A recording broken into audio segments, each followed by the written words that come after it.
Oh, welcome everybody to WagerTalk Today. I'm Lawrence Presman. We got a great show lined up. No college basketball today, but we're going to talk about it regardless. KrackMan joining us first. He's going to take a look back at the first and second round, see if there's any lessons to be learned, how we can use them to make money in the Sweet 16. Talking about that, we're going to look at how to handicap the Sweet 16 and also take apart some other college basketball tournaments. Steve Merril after that. We're going to look at some NBA. The Timberwolves are playing the Pacers tonight. The Lakers against the Magic. Steve Merril will give you bets on both those games, and Andrew McInnis will take apart 3 out of the 4 NHL games. The Canucks versus the Devils. The Blue Jackets versus the Islanders, and Red Wings are playing Utah. Gianni The Greek at the end of the show. I'm Lawrence Presman. You're watching the best daily sports betting show on the planet. We'll start right off the bat. KrackMan. How are you, Bill? What's going on? How was your weekend, my friend? Boy, I tell you, you wake up early in the Monday morning, you really look back at the things, and this was one of the worst tournaments for so many different pros. Prez, I don't even know how I came out ahead unit-wise after, my own betting was like 0-5, 0-6 on Friday, but yet, before that I was 8-4 going in the last couple of days, and unit sizing helped me here too, so when I'm betting more on one particular game. So I was happy to see my stuff on WagerTalk actually won 7.2 units so far, because it just felt like that it was a disaster to me because of maybe Friday, but I'm happy to know bankroll management got me along there and made a little profit for anyone that joins. Well, that's good. Nice to see. And I know I did take a look and you had a bad Friday, but thrilled you bounced back, my friend. How am I supposed to feel, Bill? I consider myself an excellent bettor, and I am 8-3 to start. Actually, 8-2. No, 8-3 in the madness. So I did really well, and yet you're telling me all the sharp guys got crushed. Am I just an idiot who got lucky? Am I just an idiot who got lucky? I don't like to make fun of anybody, so I'll just tell you this: it's hard to believe that the books actually managed to pull out a profit this week. I've talked to many book managers, and when all these favorites win, usually books get crushed. But a lot of the public was on like Grand Canyon, and I had so many different people I know that were on Grand Canyon, pros and Joes alike. The sports book that I was in, they had a 6-figure decision. He had to tell his boss up in the office that he had a 6-figure decision. They needed Merrill in the favorite. So, again, God blesses the bookmaker. That's all I can tell you. Yeah, God blesses the bookmaker, the line of the show right now. Bill Krackomberger joining us, one of the best sports bettors on the planet, and a man we're lucky to have with us. Bill, what kind of lessons can we learn from round 1 and 2, and how do we adapt them to make some money for our clients in round 3 and 4? Man, these double-digit dogs. It's what I talked about before the tournament, though. I've always been big on double-digit dogs in the first round, especially in these early the Thursday, Friday games. That didn't work out this year, as a lot of these mid-majors were truly outmatched. But the first day, there was a lot of these dogs that covered the first half, but yet didn't cover the game. They did a little, like I said, better than the full games. But it's obvious that the state of college basketball right now has changed with the NIL and paying players. These small schools, mid-majors, are at an even bigger disadvantage now that the talent gap is just literally between the small schools and bigger schools. It's bigger than ever. So it really is. It just really showed this March Madness. And I don't even know. Listen, I know some guys. I know about 3 different syndicates, sports betting syndicates, that make their living betting sports. All 3 of them lost. So one lost unbelievably. He lost about almost $500,000 for his group. So I am just happy to come out with any profit. Never mind 7 units. So Bill Krackomberger, Bill. The other tournaments going on, are you betting them? Are you doing well? And is there anything we can look at, say, even with the 3 games going tonight?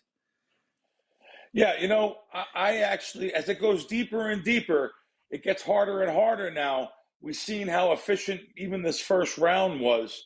So as it does get deeper and deeper into the tournament, I'll probably play less and less. They're just tough to beat. We look at the Sweet 16. We look at the possible Elite 8. We have no mid-majors, and the only teams available, it's like betting NBA games, really. Some of these games where it's just so hard to get these games advantages on them. You have no teams that are like seeded above like 6. So maybe Arkansas, they have a ton of talent and have been playing like a top 20 team, completely healthy too. I'll be looking maybe into some of the props in the prop market when it does open. There's so many options for props, as we know. I've said it in this space and others. So many options for, a sportsbooks puts up 30, 40 props per game, only puts up that one line per game. So I think that is something that I may attack a little bit here in the later rounds. So we'll see. Bill, do you have any bets for us on either the tonight's games or the Sweet 16, a nice look ahead play? Yeah, I've been holding my own on these totals too all season long. So let's go with the over in the Arkansas-Texas Tech game, 146.5. Both these teams have very efficient offenses. I can expect Calipari and Arkansas to try to speed this game up a little. You always have a chance with a foul fest in these type of games in late minutes. Let's use 147 as a guide. I'm looking at my Don Best at my odds screen here. So let's use like 147. But I think it's worth taking an early position on this over. Again, first half, I like to play a lot of unders first half, but I do like to bet overs for full games because of the fouls and situations there. Right. So let's go with the over there, and let's look forward to baseball starting of the week. One of my favorite sports. Been real successful betting baseball all my life, so look forward to that too. Well, Bill, let's talk about that for a second, if you don't mind. Why? Sure. Let me ask you, why is baseball one of the best sports? Because we hear about it from the wise and smart bettors all the time, that there's just so much money to be made in that sport. And for me, one of the reasons I like betting it is because I consider it one of those isolation sports where we could really just hone in on, a couple of very small variables like the pitcher. Why do you love betting baseball, and what kind of success have you had? To be honest with you, Prez, I didn't realize that lots of guys really even enjoy sharp guys enjoy betting baseball, because a lot of the guys, used to take off baseball season and have that 3-4 months off. And I look forward to it too. But I like betting baseball because I have some really good sharp sources that have destroyed this game, especially the last few years.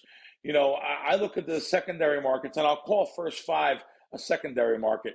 I don't just bet full games, but I do bet full games also. But I like betting the first 5s also. The first 5, a pure game. Yeah.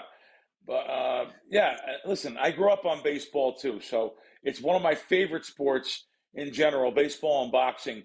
That was the 2 sports that I grew up on growing up back east. I do look forward to the season actually going to a game or two where NFL, even though I live in Vegas, I don't even go to games here. Even though I get tickets to almost every game, I give them away. I don't even go to the game. So baseball, I will go. Look forward to maybe these A's coming to town here to get some of these these teams that I like on the road coming into town. And I grew up a Yankee Met fan. I have no allegiance to anyone. My allegiance is my bankroll now. I'll bet against any team. It doesn't matter. But of course, I do love it just for the love of the game. Listen, everybody's different. I bet baseball. I make money in baseball. But when it comes to actually going to a baseball game, I got tickets last year and I called Paint Dry. And I'm like, Paint Dry, do you want to come? And Paint Dry was like, way too boring. I'm not going to baseball. I'm like, get you, Paint Dry. I got you, bro. And it's the same with basketball, Bill. I get offered tickets to the Raptors games all the time. Man, When they call me up and they're like, I got tickets to the Raptor games, I'm like, are you paying me to come? No. Well, then keep your tickets because, oh my God, talk about a snooze fest. How about that magnificent ending yesterday? What was that game? Maryland. Bill, I'm just assuming 3 steps are allowed now, right? Like the traveling rule is gone. It's behind us. That was something we were taught when we were kids. Doesn't exist anymore. Is that really what's going on here? Is there just 3 steps, no problemo? I mean, LeBron's does 5, so I figure 3 is acceptable, right? I mean, literally, Maryland literally won a March Madness winner moves on tournament on a 3-step travel. Isn't that stunning? It's amazing how the game is skewed for certain players, certain teams.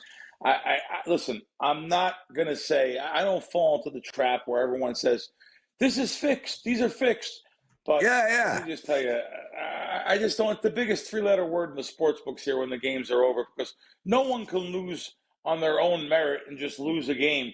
They have to have reasons why they lost. They can't just because they picked a bad team. So, I'm not going to use that word. I don't like it, even though there's a lot of things that are questionable now compared to years ago. But, a guy like LeBron, he gets, I'm sorry, he gets special attention over there in L.A. It seems like to me these marquee teams get special attention in general, though. But I do know what you're talking about with Maryland and some of the bigger, you just wonder if some of the bigger games like Duke, if that was a 3-point game with a minute left, what would have been happening there as far as fouls and stuff. So, it is what it is. As long as we could use that information to help us handicap maybe and know who's getting maybe a little bit of favoritism or not. But I'm not going to ever say anything's fixed. Yeah, no, and I don't think anything's fixed either. I just think they've gotten rid of the traveling rule. Soon, our grandchildren will watch basketball. They'll tuck the ball under their arm and they'll just run down the court with it. Anyway, guys, if you've never played Bill Krackomberger, do so, because this guy is literally on the Mount Rushmore of sports handicapping and betting. We have a quote already from the Westgate. I mean, when he steps up to the counter, lines move, they respect him, we respect him. We got a great promo going. Basically, you buy all of April, you get March free. I think it's $299 all of April. You get March free. Use it on Bill. My brother, what do you got for the clients? Anything else? Then I got to let you go. No, that's really about it. I just, this week's going to be a pretty cool week, though. I actually love the game for the game when it gets later in, just like tournament, later in the tournament. But I also love like Major League Baseball playoffs, hockey playoffs. I went to the hockey game last night, actually, here. What a great event for people to go to here. It's such fan friendly. Yes. I've been to other hockey games, nothing like the Vegas Golden Knights. So I enjoy this stuff this time of the year. I can actually calm down a little bit, but I really look forward to watching the end, the Final Four. But I look forward to baseball betting too. I've done really good. These last 6-7 years has been unbelievable betting wise. So I look forward to that, and for the clients too. Beautiful stuff. Bill, KrackMan Krackomberger. Let's go. Thank you, my brother. I want to welcome everybody into the chat room. Love seeing you guys in here. A couple of new names I see. Shout out to Weka Pog J. I think I've seen your name before, but glad you took time out of your day to join us in the chat room. And obviously Justin and UC Panda, Sean Alvarez, Lino, Gio, Wash, Andrew, Paul Bowman. Really appreciate you guys doing this. Means the world to me. And also the rest of you guys, if you could take a second out of your day and hit that like button, it would be so greatly appreciated. Steve Merril joining us. Steve, how was your weekend, my friend? Great weekend, my man. And it's interesting. My first thought was it looked like 3 steps with Maryland as well. And it was interesting to hear one of the officials afterwards said that you get a gather step and then 2. And they said that as long as the ball's still being bobbled, it doesn't count. So they actually said it wasn't a travel. I thought it looked like a 3rd step as well. But also, in the heat of the moment like that, they don't want to decide a game on that, just like in hockey or even in basketball. They're not going to call a tic-tac foul. That's not true. Late. So I think A it was probably foul. What's that? Traveling is not a tic-tac anything. Traveling. But it wasn't a travel. In hockey, it looked close to me. I thought it maybe looked like one, but they actually said it wasn't. And my point is, if it's borderline, you don't want to see a game decided on that on a great move. So it wasn't a travel according to the officials, is my point. And it is the same as a tic-tac foul. If it's a fine line where some people think it was or it wasn't a blatant travel. Okay, well, listen, brother, we're not getting any actionable info out of this convo, but I will just say this. It was a travel. I've learned to understand that I don't give a shit what other people say. The fact that the ref says it wasn't a travel is what people need to realize in this day and age, because we live in a divisive time right now. And this is important. Facts don't give a shit about you or anyone else's opinion. Math doesn't give a shit about your opinion, and nor do facts. It was a travel, and it's totally reasonable that he missed it. I can accept the miss, but clearly it is a clear travel based on how I, in grade 7 basketball, was taught traveling. Now, with that said, I might have been taught incorrectly. So I'll give you that. Anyway, Steve, who cares, bro? Like, honestly, Colorado State, they weren't going to win anything. And maybe Maryland will go on a huge run and win the whole March Madness as a result. But the sport of basketball has gone to hell, Steve. I hate watching it. I love betting it, but I won't watch it. I think it's stupid.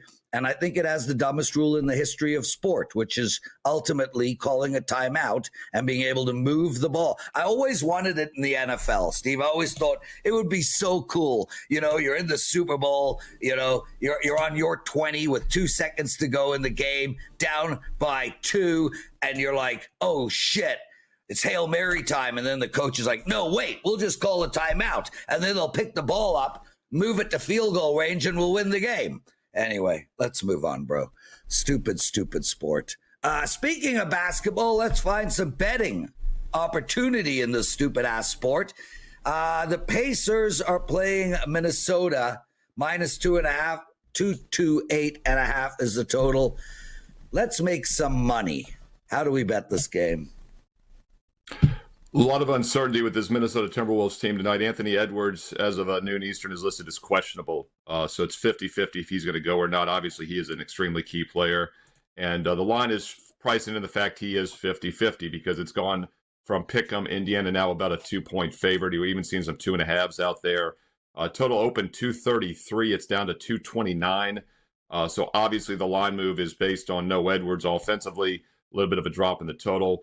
Difficult game to handicap for that reason, but I will say that I would lean Minnesota, especially if Edwards goes. If Edwards is healthy, definitely like them at Pick'em or dog, mainly just due to the fact that Indiana hasn't really been playing anybody recently. Pacers entered this game on a nice win streak, 4 straight, 6 of their last 7 straight up, but they've only covered one of their last 6 games against the spread because they've been good-sized favorites in most of those. In fact, they've been an 8-point favorite or more in 4 of those last 6 games. And now they're a Pick'em, maybe even a dog if Edwards was fully healthy. We also see teams step up without a key player. So even with that uncertainty of Anthony Edwards here, I'd lean Minnesota, but I'd like to know his status. And the beautiful thing about modern sports betting is that you can wait until tip-off. You can really see if he is physically on the court and then get an in-game line. If they are healthy, I think Minnesota's the better team. And keep in mind, Minnesota has won 9 of their last 11 still. They're starting to play better basketball, a team that really underachieved in the first half of the season. What a show, everybody. We literally have 2 of the greatest handicappers back-to-back, Bill Krackenberger and now Steve Merril, both incredible at what they do. Steve, you've been outstanding at NBA for years now. Love getting your insight. Let's talk about the Lakers. They're on the road, -3.5, playing Orlando. A lower total here of 215.5. How would you bet this game? Bronny James out. But LeBron James in. Yeah, LeBron expected to play. He's listed as probable tonight.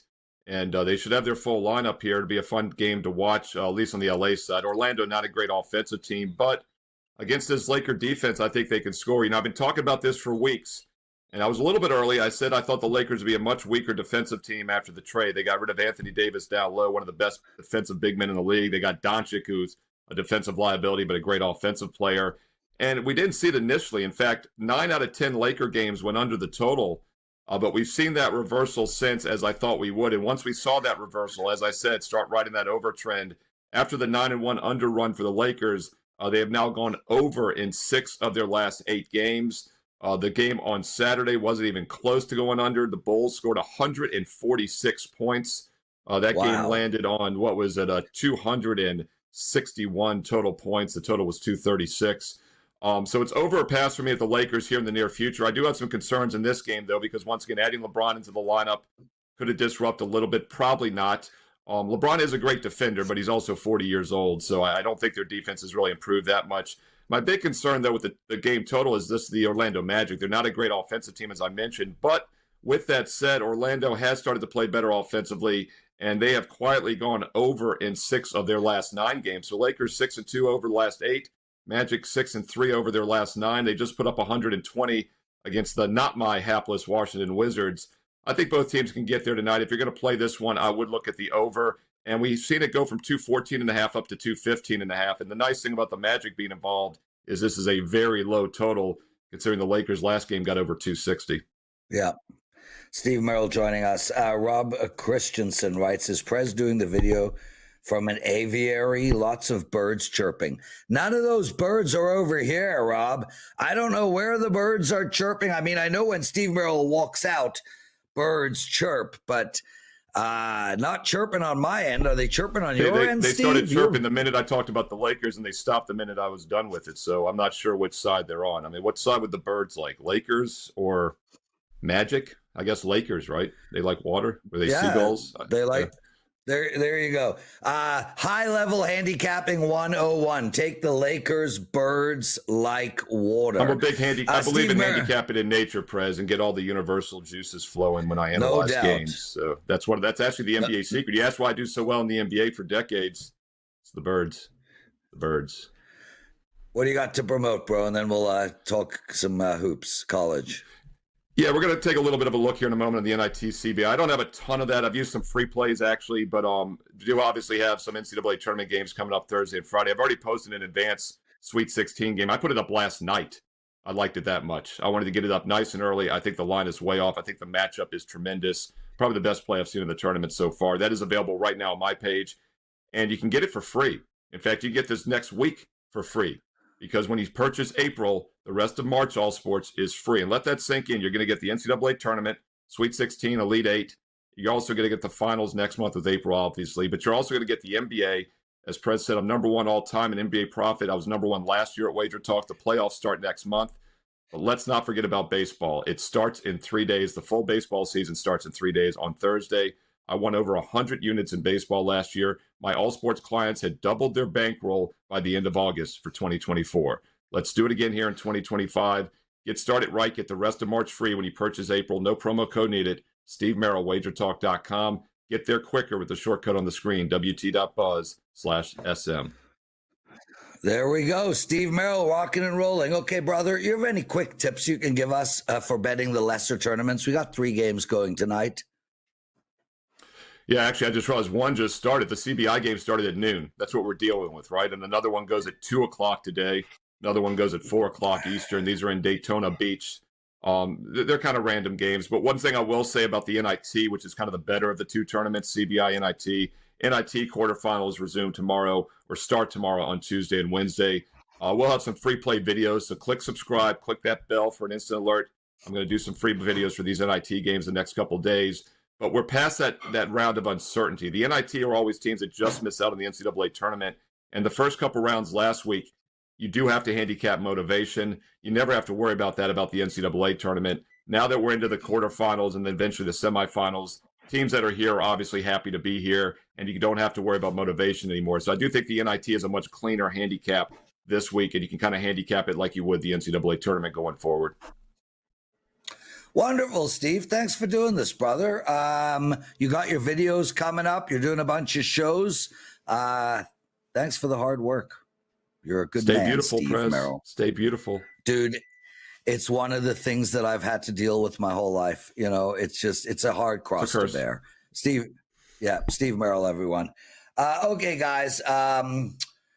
We got Andrew McInnis joining us, and we're going to talk hockey. This is the best sport in the world, and I can tell you one thing about ice hockey. There's never any traveling. Andrew McInnis, you've been enjoying the tournament, bro? Yeah, I have. You know, what makes me laugh, Prez, is people are so like they want the upsets, and don't get me wrong, it's like fun. It's part of March Madness. I want it too, but at the end of the day, the upsets usually result in the next round not being competitive. So we're not seeing as much of these like massive upsets, but it also means that like the round of 32, Sweet 16, Elite 8 are probably going to be more competitive. So that's kind of my take. It's like people are like, I've seen all these social media videos and TikTok being like, oh, I haven't been able to hit these like 9-1 long shots. It's like, well, you know, chances are they're going to get crushed in the second round anyway. So it's better off they lose anyway. So kind of my negative hot take there. There we go.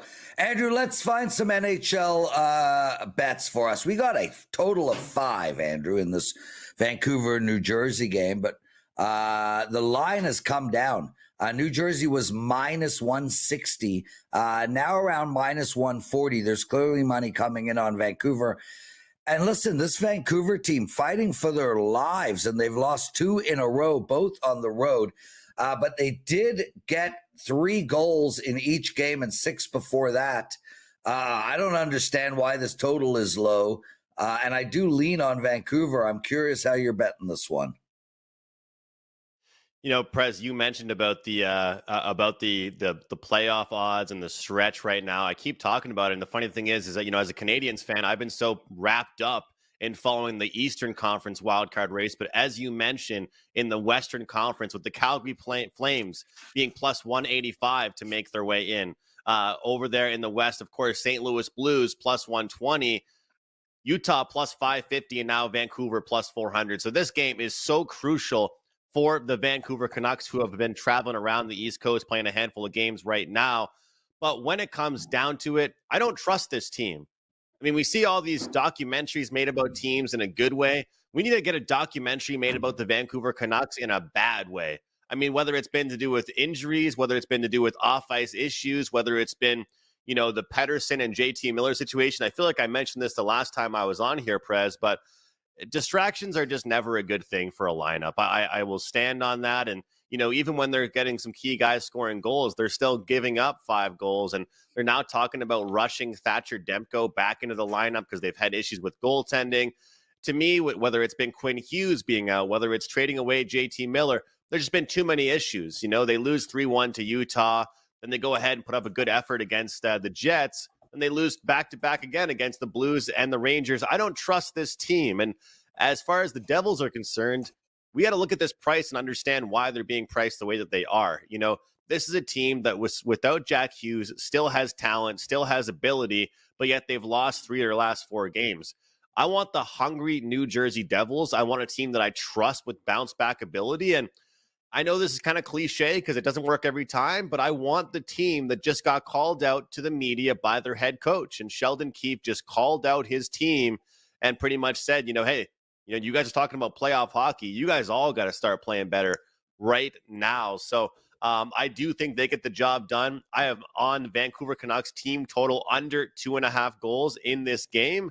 And I also think there's a small play worthy of making. -0.5 goal first period, plus 145 on the New Jersey Devils. This is a team that is going to be super desperate. They're kind of embarrassed over their past few games. I like them right now to get things going. Let's turn our attention to Columbus, Andrew. They're playing the New York Islanders. And, you know, kudos to the New York Islanders. Really, they were out of it, but now they have found their way back in. With that said, it's kind of like they backed their way back in. I mean, they really did not put down an 8 to 12 game win streak to find themselves in the playoff race. What they put down was Columbus stinks, Detroit stinks. The New York Rangers can't seem to get out of their own bloody way. And all of a sudden, voila, Patrick Waugh, Lee, and the rest of and Sorokin's playing well. Lee and the rest of the team find themselves in a playoff spot. Columbus, on the other hand, have completely fallen apart. I want to bet the Islanders here, but I hate betting against teams that have lost 7, 8, 6 in a row. I just feel like they're going to.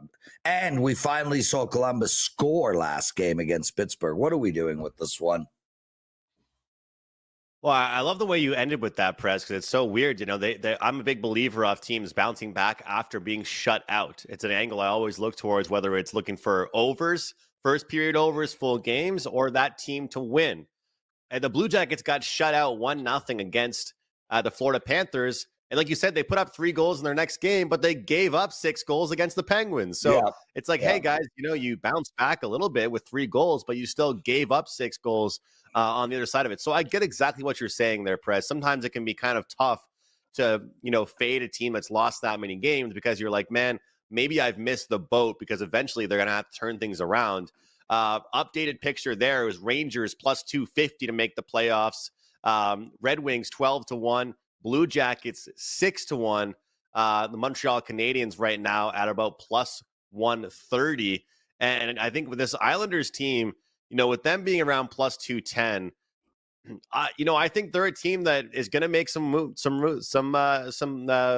plays here, Prez, because I think that they're finding the ability to win low scoring and high scoring games. That's what I like about this Islanders team right now. If we think about the New York Islanders past, if you wanted to take a nap, you put an Islanders game on, right? If you wanted to fall asleep watching a hockey game, and don't get me wrong, I can respect defensive hockey, but this team used to play very boring hockey. Now they've just put up 4 goals on the Panthers. They put up 4 goals on the Penguins. They put up 4 goals on the Canadiens. And even in that loss against the Flames on Saturday night, they still got that loser overtime point. You know, like Columbus is getting back Sean Monahan, but ultimately I like goals in this game. We're seeing a lower total. I like goals here, and I do think the Islanders get some goals. So 3.5 to the over, plus 115 team total. Columbus can do anything they want to try and fight back. They can put up goals themselves. I don't trust their defense, and I don't trust their goaltending. So I'm taking New York Islanders over 3.5 goals, plus 115. And I'll tell you, as much as it pains me to say it, as you know, I'm a Montreal Canadiens fan, and most of the WagerTalk audience knows as well, Prez. I want pretty much anything to happen in this game besides overtime. And you know how important just a point for both these teams would be. That number is plus 310. Plus 310. Those games, it's worth a sprinkle to get to overtime. Back-to-back games for the Islanders have gone to overtime. There we go. Great take from Andrew McInnis. Andrew, before we get into our last game, and guys, we still have Gianni the Greek to come. What do you have to promote? We got a 2-pack of plays for tonight going, Prez, but I have a really good promo code I wanted to mention to the WagerTalk audience. We're number 2 year-to-date in the NHL this season, 70% long-term run with 5% plays. The promo code is PuckPass25. PuckPass25 will take 25% off the full remaining NHL season, plus playoffs, futures, NHL rounds, sides, totals, props, whatever it might be. We're doing really well. And you know what? These big plays have been crushing it, the 4% and 5% plays, and low volume has been super helpful. So it's been a really slow race, but we're, you know, above 20 units in the NHL. We're second at the website here at WagerTalk, and PuckPass25 is a great promo code to take a look at here right now. And Prez, I know we don't want to take up too much time. We have that other game to mention, but I wanted to mention, since we were going to look at kind of a team with some value in the NHL this year for a future. And I'll tell you, I want your quick thoughts here. I think Tampa Bay is worthy of a sprinkle for the Stanley Cup here. They're right now 11-1. They were 13-1 a few weeks ago. The Tampa Bay Lightning are a team that I think people should jump in on. That's a team that was so good for many years, and now they're being discounted. They still have a great goaltender. They still have Kucherov and Point. They added Jake Gensel in the offseason. They lost Stamkos, but Stamkos hasn't even been that great in Nashville. right now at 11-1. I think they're just as competitive as anybody is in that Eastern Conference, and we're getting a really good price with Tampa. Yeah, and ultimately, don't forget John Cooper. I mean, they have one of the top coaches in all of hockey, and Vasilevsky on any given night is one of the best goaltenders maybe in history. Andrew McInnis. Andrew, we got to move fast now. We got Gianni waiting in the wings. Let's talk Utah playing Detroit, and here's another situation where one team has played themselves back into the race. I.e. Utah, and two nice wins, including a 6-4 win against that Tampa Bay team. The other team, Detroit, had everything in their hands and just are watching it wash away. 2-8 in their last 10, lost their last 2. Where are you going in this game? Well, Prez, I'll keep it simple. A lot of times we talk about the Florida double or the double in New York where they play the New York Islanders and the Rangers, or sometimes it'll be the Habs and then the Leafs, for the West Coast teams. Well, a lot of times these teams will play the Vegas Golden Knights and then they'll play Utah Hockey Club, or they'll play Utah Hockey Club and then they'll play the Vegas Golden Knights. And I'll tell you what, Prez, oftentimes I notice the 1-1 split when it comes to those back-to-back games over there in Utah or in Vegas. And so in this spot, after watching Vegas put up a 6 spot on them, losing 6-3, I think we see the Red Wings bounce back here. And we've got a Utah team that played well against the Sabres, although everybody else seems to do that, putting up 5 goals and then putting up a 6-piece on the very Tampa Bay Lightning I was just speaking highly about. I think this is a spot for us to jump in on a pretty good price at plus 135 and back the Detroit Red Wings at this plus price. It's going to be very hard for Detroit to get back into the wild card hunt, but this to me is a game I do believe they bounce back in. And it's a nice plus price for us here on WagerTalk Today. Andrew McInnis, everyone. Really great work. Love having you on. And you guys can find him on Puck Time, one of the best daily NHL betting shows on the planet. Him and Carmine, they do an incredible job. You can check it out 11 a.m. Eastern time, live every day on our YouTube channel. Gianni The Greek joining us. And Gianni, I hope your weekend went as well as mine. I had a bad Sunday, but man, Thursday, Friday, Saturday was spectacular. How about you? Yeah, and I don't know, everybody's complaining how bad this tournament is so far, and I think it was great. I think it gave awesome betting opportunities. I thought there was a ton of value, and I actually am looking forward to what's coming up with the Sweet 16. Yeah, me too, my brother. I'm also looking forward for it to end. As we It's as that NFL season creeps into the playoffs. It's like it's time. It's time. And we are. I mean, look, we're weeks away from baseball starting, even less, days away from baseball starting. But we are also weeks and months away from slowing down. And at this time of the year, slowing down is not a bad thing. Anyway, my brother, let's get into some actionable betting information for tonight. There are 3 college basketball games. One's already started. There's a full slate of NBA and 4 NHL games. What are the syndicates betting out there? All right. As far as today's college basketball goes, for those that bet second halves, we bet 601 over 139.5, 140, and 141 in the Incarnate Word versus Jacksonville game that's already tipped off. But anyone interested in live betting, I don't know what the score is as we speak. But if it's a betting opportunity for you, jump on board. We bet the over 139.5 through 141. We also have 606 Cleveland State -2, 2.5, and 3 in the later game. NBA action, 548 Washington at a pick'em and under 230. 552 Indiana pick'em and -1, under 232, 231.5, and 231. And finally, 560 under 225.5, 225, and 224.5 in Milwaukee, Phoenix. Quick look ahead to the Sweet 16. Already got down on 625 over 152 and 153, Arizona and Duke. No surprise, Syndicate's getting out ahead of the public on some of these overs. 627 over 173, 173.5, and 174. BYU, Alabama. 2 sides as well. Florida, late 632, Florida minus the 5.5. And 639, Kentucky plus 5.5, plus 5, and plus 4.5. So already getting ahead of the Sweet 16 card. And college basketball and NBA tonight, brother. Nothing in NHL to share. So that's going to do it as far as Steam so far as of about 12:30 Eastern time. There we go, Gianni the Greek. Gianni, how did the Blackjack stuff go? Great. Second class. The dudes love it. They absorbed so much. I was amazed because you could tell by the questions. If the questions is what lets me know where they are, and they were asking the right questions.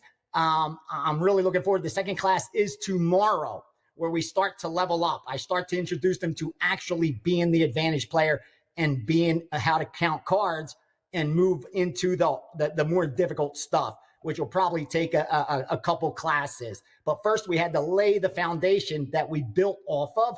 And that's what I spent about 2 hours doing in that very first class, letting them know about what game selection, what to stay away from, what rules help them, what rules don't help them, and the things they need to look for to find the right game.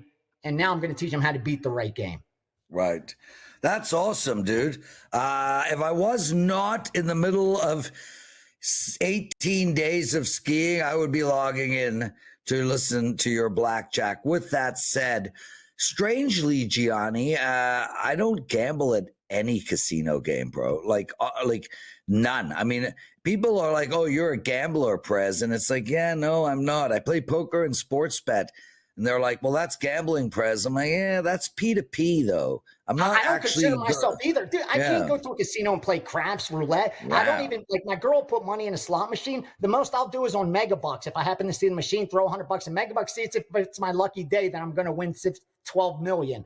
Otherwise, I don't gamble. If I don't have an edge, I can't play. If I don't feel that I actually have the advantage, I can't make myself do it. I rather go buy lottery tickets at the state line and try to make a big score than go into the casino and play negative EV games. Once you learn enough, you just can't do it. I always laugh, Gianni, thinking to myself, like, if you're driving down the street and someone had like a roulette game going on their front yard with a sign saying, you know, you have a 96% chance of losing all your money. Please play now. I mean, like, would you get out of your car, park the car, get out of the car, walk to the roulette table? I think it's 95.4% chance You're not beating those of losing. losing. You're just not doing it. It's not. I think it's literally they're already designed for you to lose. It's designed for you to lose. You would not be playing roulette in the backyard of your neighbor's house and handing them free money. Why the hell are you doing it in the casino? Anyway, listen, some days our segments are long, others they're short. Anything else? No problem. Just looking forward, like I said, second course class is tomorrow. Looking forward to the Sweet 16, but don't overlook over the next couple of days, we got NBA and some college basketball. And really looking forward to the baseball that's kicking off soon here as well. So best of luck ahead. Thank you for having me, brother.